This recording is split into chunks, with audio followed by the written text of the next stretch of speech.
Hai semua, selamat datang ke video ketiga di mana kita nak bincang tentang Final Exam 2018. So ini adalah soalan 1C. Okay, solve the Bernoulli differential equation. Okay, dan ini adalah function dia lah, x dy dx tolak y sama dengan s kuasa 5 y kuasa 4. Okay, so kita nak tengok di sini ialah Bernoulli method. Okay, Bernoulli differential equation lah, maksudnya Bernoulli method lah. Kita nak guna Bernoulli method. Okey, sebelum kita teruskan kita punya soalan ini, so kita dapatkan dulu apa formula dia.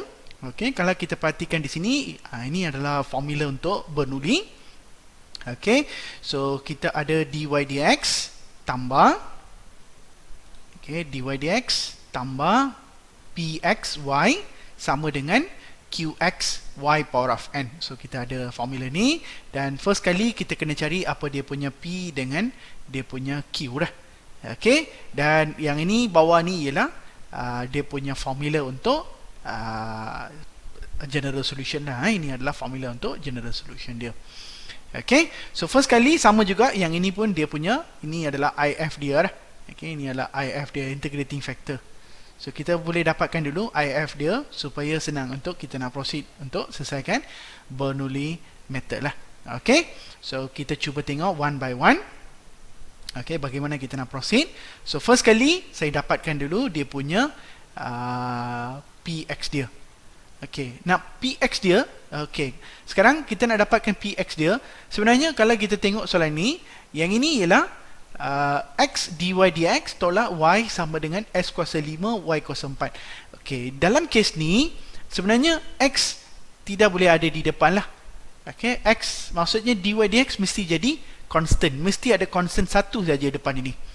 Okey, kalau kita perhatikan dia mesti kena ada satu. So ini ada x, maksudnya sebelum kita nak cari px, kita kena dapatkan dulu dy dx dia yang tanpa x lah. Maksudnya yang x ni kita kena bagi dia jadi satu. Jadi macam mana saya nak jadikan dia satu? Maksudnya saya buat bahagi dengan, saya bahagi dengan semua dengan x.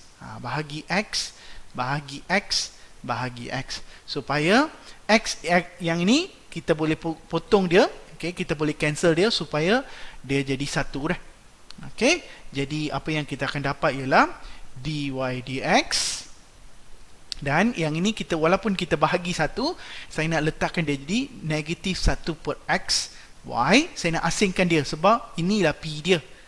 Okey, inilah px dia. Okey, lepas itu bila kita bahagi lagi, yang ini dia akan jadi satu dah.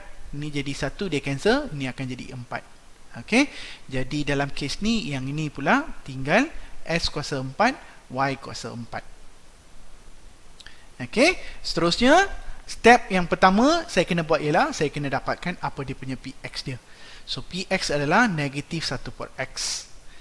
Okay, itu mesti dah. Lepas itu yang kedua saya kena dapatkan qx dia, dan qx ialah dalam kes ni ialah s kuasa 4.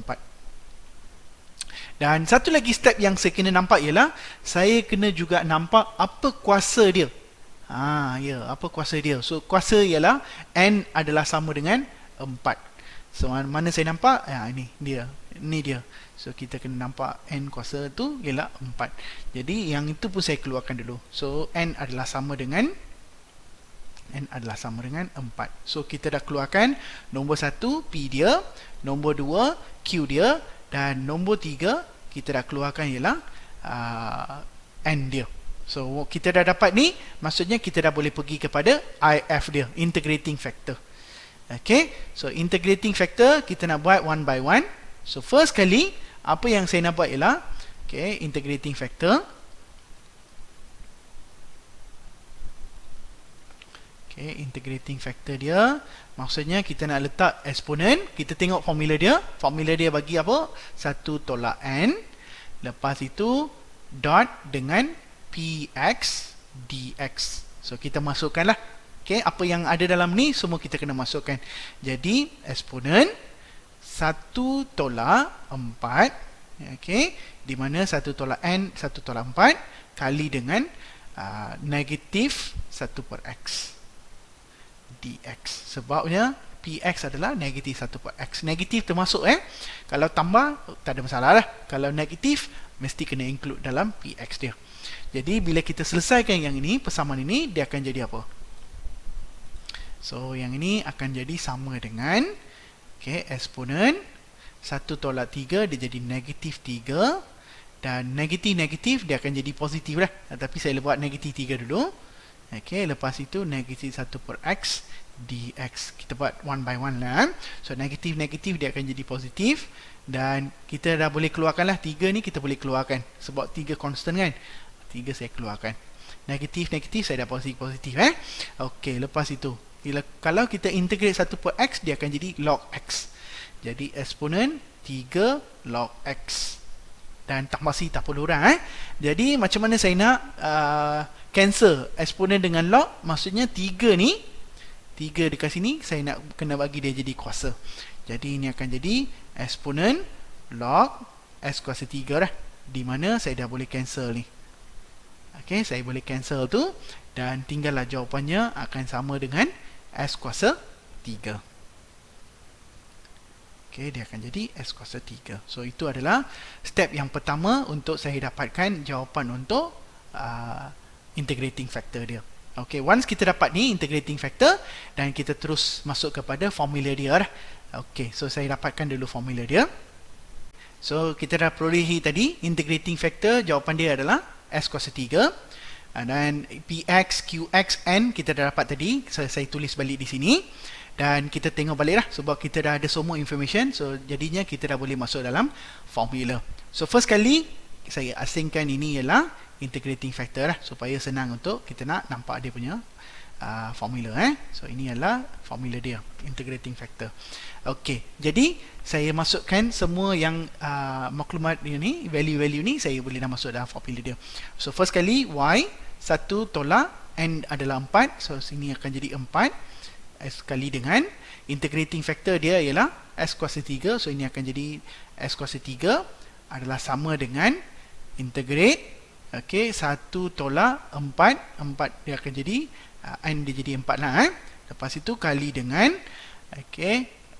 yang s kuasa 4, qx adalah s kuasa 4, dan integrating factor dia adalah sama dengan dot dengan s kuasa 3 dx. So kita dah dapat sampai sini dah. So seterusnya apa yang kita nak buat ialah kita nak simplify dia dah.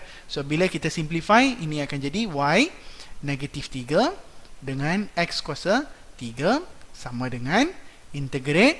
So 1 tolak 4 dia jadi negatif 3, dan s kuasa 4, s kuasa 3 dia akan jadi s kuasa 7 dah. 4 tambah 3 dia jadi 7 sebab kuasa dia tambah. Jadinya apa yang kita nak selesaikan di sini ialah simple integration lah. Ini akan jadi very simple integration punya ni lah. Jadi sebelah sini negatif kan, negatif kita letak dia bawah dah. Sebelum kita selesaikan tu, kita simplify dulu. So negatif 3 s kuasa 3 sama dengan, so kalau yang ini dia akan jadi negatif 3 s kuasa 8 per 8 tambah c dah. Seterusnya yang ini kalau seboleh-bolehnya negatif power kita tukar jadi positif power. Jadi s kuasa 3 bahagi dengan y kuasa 3 sama dengan negatif 3 per 8 s kuasa 8 tambah c dah. So memandangkan yang ini kalau kita bahagi pun dia takkan ada satu yang senang lah. Jadi lebih baik kita boleh berhenti sini lah. So ini saya kira dah jawapan akhir dah. So kita berhenti sini, kita dah cukup untuk selesaikan Bernoulli equation ni. So itu saja untuk video kali ni. Harap you orang dapat belajar untuk Bernoulli lah. Thank you class.